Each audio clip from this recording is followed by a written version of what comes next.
Pizza winner me le film pa ia le tu. Sei nai fu i tanto ma semana fu le dei tai. Me film in fu tu si ma te io non tanto fi pizza winner fi tu hangata mai le. Spuma de rua. Io tu le atu. Fu ina mai le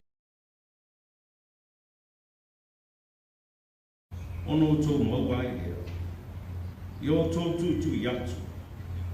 Ono tō ina i lea yatu tō. Wa aise o le atu. E mawai.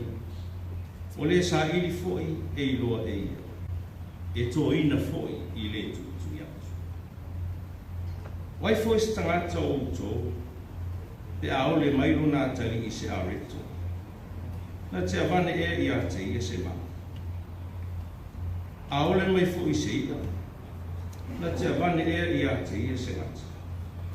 O le nei, o tō i le ana. A whai wai loe o tō ona avatu me le lei ma o tō whanga. E le siri e ona fo ina mai lo o tō tama o i lana. O mea le lei i le ole atu mai i ate i. O mea o mawhoi tō te loto i ai i e whai e tangata i atu tō. Ia whapea lava ono tō whaia ia te i rātou. Awa o le tū la whono le au.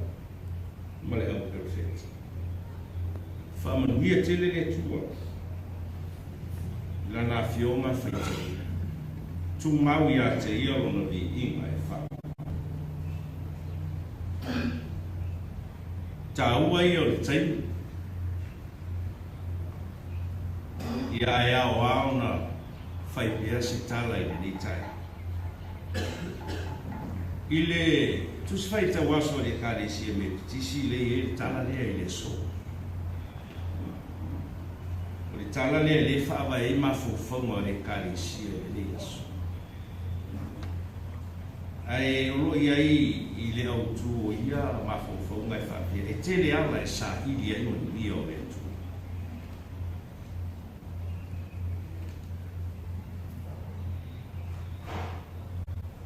Si sa fai tau sa whalongo ai whasara launga ale tō manga whameilau tō whasara ua le maale mati ua le maale mati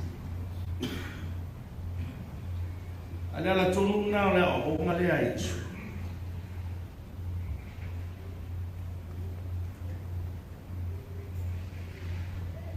Yesu.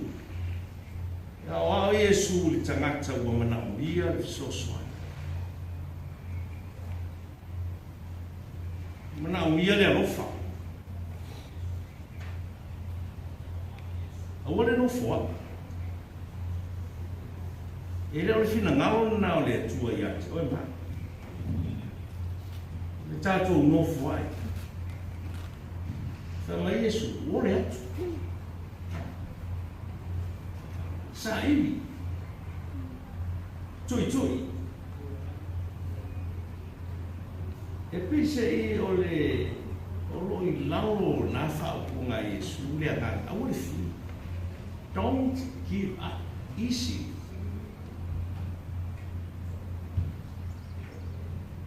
talo pia luinga lea whame tui pia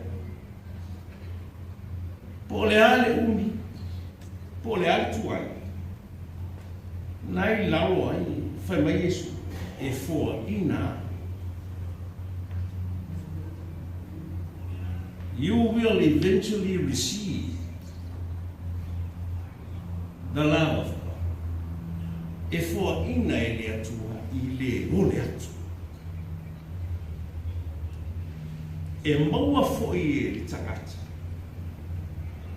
Le tangata e sa e te tala fo i le tuama noa i le tangata e tui pia e pese i o le tala e lua vai na tau o le tala rea ia tulo ia le ngangana o le tangata aisi ma le tangata e tali i le aisi.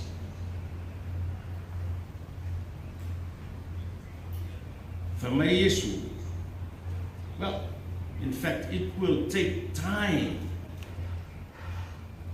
It will take patience and courage to wait. Alana whamai Yesu o le fiu.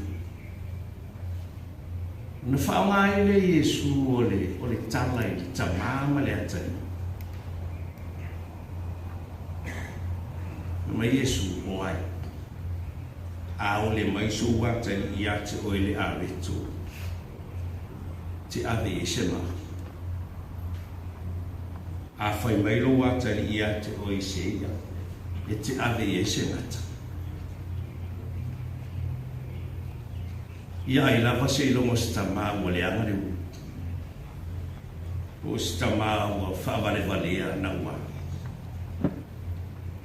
O na ia tali lea i tu e ngā mewa. Always, e tali gale tamai o malie o ngate. O le atala na le na pali mai e Yesu tala ni. O loa tua, o le tua rofa. God is love. So what if you, tō manga? What if you e aisi? What if you were sa ili fisosoani? Le alana whai mai o Yesu i whaiunga ta. Toi whaamanatu ia Yesu i tūla whono fwile. Ia ro whātu i le li iro utua. Whai e te mana o e whai e stangata le mele le ia. Toi tamo e whai le mele le ina e sta. Langa e tau nuu i nāre. I tūla whono ma leo profeta. Ona fesili ya se o ni ya Yesu. O le fia o polo inga Yesu. Ma le tula fono matua tele na ua. Whama Yesu, o le tula fono sili ya nai nai. Ia e alofa atu i le ilo utua. Ma losi atua, lo ngana atua, wama. Al tula fono sili lo na ua. Ia lo fatu le watutua oi. E pe oi lava i atu. Whamai leo Yesu, oi nā. Tau mu wai. Le tu la fono ma leo perfect. That completes the law of God. Le whaopui nei nisi tangata atama maia. O le tu la fono au. The golden rule, the golden law. O lo alofa atu lea e leisi o usoa tangata o lo lia sosoa. Samuai. Seua o tangi tala le tō manga. E saoa ua le maanti. Ai mo ai eo. Whai ai. Io tō alo mau tō whana. A whai ua le malu. Tina ma whanau. Ino fuanga i te tau o na malu. Sa moe malu i oa. Whafonga mai e tūnga mau. Ia alofa. So ani mai. Au au tele manuia o le tua. Na te toi whatu tō watu. I loto wanga le lei mo loto i mo fua. Manuia lau fua i le lei asu. Ia manuia foi au tiu te mga luenga. Ia whenga iai le atu. Ia e whaamaru mu watu. Sa loe umaro le tātou lotu ia na whaawau lea whaamoe moe. Ona iai lotua mia nei. Ona ua iai o te lau whairif sosoan.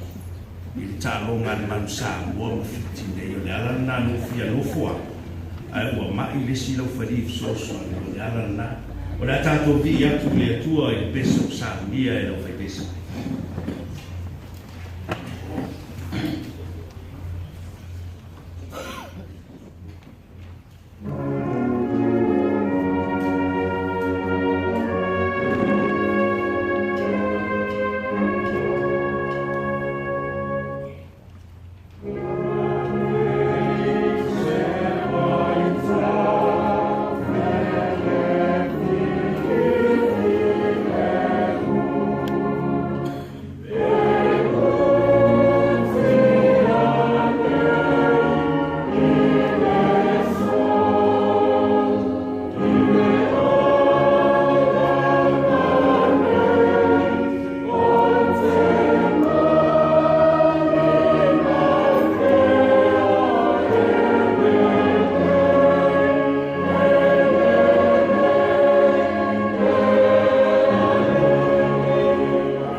whaafitai fōi leanga le lei o Samoa. Aua le whaamoe moe o lau whaa. Wia Samoa i o nao mo na vaenga te. Vi ia o rofa whaafitai tele. Wia fōi o kāle sia ke o siara. Ngā lue mole mawina o whaorota. Whamangaro i mātou o mātou. Mangaro foi ngā luenga o le ato tōno mātou. Whamangaro Samoa o mātou utu. Whatasi mara mātou tau. Ia tuli muri au ina pē i mātou uma i au whamanianga mroa. Au whenga ia i Samoa i tiu te mawhaiva ngā luenga. O le nei fwoi tau sa. Whamoe moe o le nei whako tonga lo mātou. Mātou te le whiu, te mātou te awita. Ai mātou te whaia mea uma, ma le whako tua. E te tali le mai ma le le atou. Whamuia i le anga le lei. Whamuia i le alofa tula. Alofa ngia Samoa i ona tiu te mono whaiva o le nei aso. Ai mai se o le tele o la wasinga le a whenga iai lo mātou. La fua i a mea uma i longa awa. E li ie. Wha mai se atu i e o whano noa i le nei aso. La vea i so stasi o fia maua la fisoso. Te ape msala la wai o lo tunu i au tiu te mga whenga. Le whai unga le nei vai aso. Sau ia foi lau whanaro. Mo le aso sa taia. Yo mātou runga lo nuia. File mu lo lofte. Te male alo ma le nganga ma futa mai mātou nei. E whaababau lapa. Amen.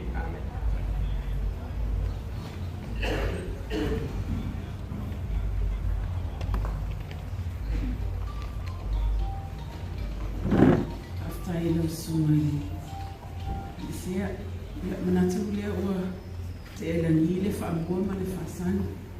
Ia peo na lea ile sa sumai le isea. Whawhiangainga ia Reverend Miota. E mamori lapa o malo. Waso tātou sao ia manuwa.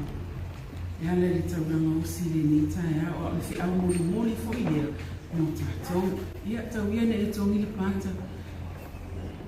Tau le awe manofu fale ia sātu ia maa. Le whi au ma le tala le lei o momoli mo tātou. Ia se fata fo i pa u se ele le lei. Tuku maola au ngai o tātou a inga o nu. Ia e maisi fo o le tautua ma le au au nanga. O lo mofo atu i o tātou tangata. Ia o se tala le to manga. Ia tau ia na ia ngale lei le atua. Ta tala wha malama o le langi le lingi wha aua. Wha amanianga. Masanga utupupu ina funu le se maula. Foa e le tau whawha le atua i lau susunga i whawhianga inga. Ta inane le seo le sinoti a PSSI. Ia au wale whianga iai. Ma le tala ina le tala le lei. Ai ua tātou ho o mai le tasi vaenga o le tātou kuru kalame. O le tātou saunoanga au tū. Ia ua whapēnao na tāpina ina le sui o le community whafoi. O le mo le silafia na tātou komiti whafoi, ia ua whapena o na ofofua o lātou solifua, e tautua ma au nai, ia au wāle tūlanga e mawhaipea o na ave le tautua ma le au nanga le taumanga. I o tātou ainga o nu, e mai se fo'i o le tātou watu nu. We've come to the other part of our program, and I'd like to welcome our board member, le susunga ia rongo tāua, Pālepa, Swaini, Sola Isi. E mamoli le whiau no tātou le ni tai au. We welcome Pālepa, who is our board member, this morning to deliver the opening remarks. No susunga Pālepa.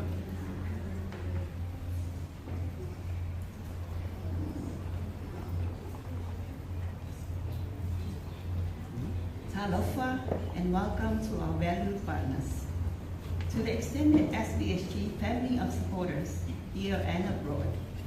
For 18 years, Samoa Victim Support Group has been serving our vulnerable people, shelter for abused women and children.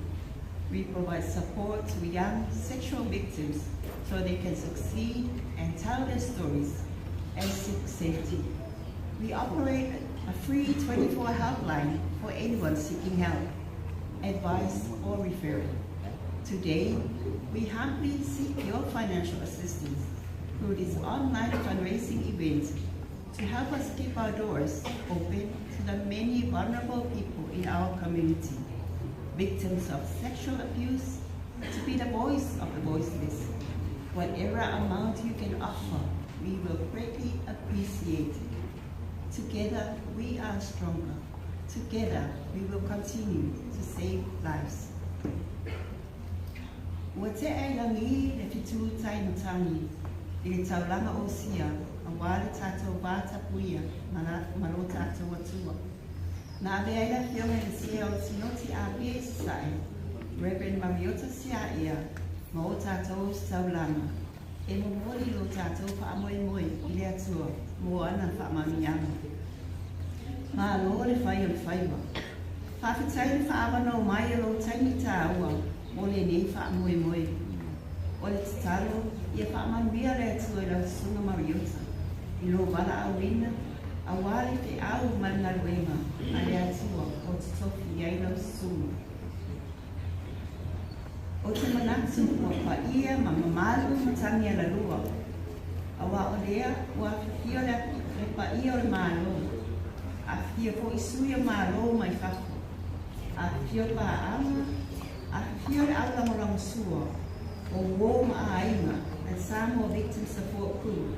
Samoa nei, whaapea tunu. I whafo, ue o sila sila ma whafo ma mai I lunga o penga te whailani. Mala ata ese whanei o po. Whaatara whātu le swafa man malo o ke wisa. Malo sauifua, malo le langi mama. E manatu o tō sāma whainta. O tō pa ia ma mamalu, mai saua se ia pā ia angalenga. O le ata oto ia whaangalu e le whati. Awa o oio vai wau whiwhiwi, e le mawhai o na mātou au talaina. Le ngaka tauri mana foi se mātou whaamitalanga. Tulou na langa. O lea o tātou tapisa mtangi alua. Mo tātou whaatalofa, peofo wha I mwha alu. Ma whaamaro I lunga peau ngalu o le ea. Ma lua o penga te whailani. Ma so se awala whaatekuna losi whaaneo na po. O ma whai o tātou so ta ele nei asu. Ma le wha solomo le nei wha moe moe. Ia makua ne ia ni a whani. Ma lafo le taula I mālolu. A o ngā wha ngā solo tātou wha moe moe. Ia a o le awa ma le wha alo tēni. O te tuina tuai e lea manoa I le fofonga o le aso. Le a whioni a tui eti taula pini. Ua ia ofo koe na mairana o sosoani. I whai ma fofonga o le tātou waso. Ia soifua ma ia manuia.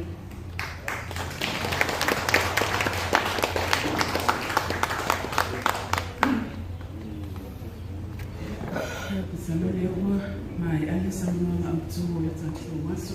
E le tui whaati le fo isi whamutalana po se leo. Ona o leo mautinoa ia ua matanoa ia matatana no ia le tātou por kalame. Ua mai ai fo I ia formalities o tātou waso. Ai whaase e atu I le ia tātou host, our co-host. As we've come to the end of our formalities, this is just the formalities. We've got our host and co-host, Tui Edi Tawalapini and Rona Lee, who will be taking us. And before we do that, whaamanu rua tulawa lau sunga ia isea masalo ia fo ia le taimi ia sasi. Ai wala au atu whaamu mole o le mea rofa whaatau waa. O tau au ina le peresene ia ma le komiti whaafoe, ia ma le to'omanga. Ia tau lawa ina utuaia no sa ia o e malanga atu e lo fali fisosoani le ta'alunga tātou mani le o Guinea. That is the end of our formal program. Please feel free to come help yourself. We've got coffee, tea, Milo, drinks on my right as our host and co-host set themselves up for our, the beginning of our program this morning.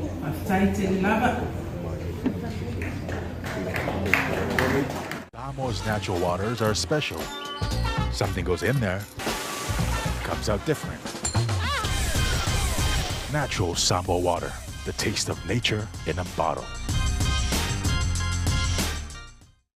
Salve Samoa, I'm Jack Ty Laban. For any competition, I'm all about speed, skills, culture, and of course, my sexy. Wa'ualia.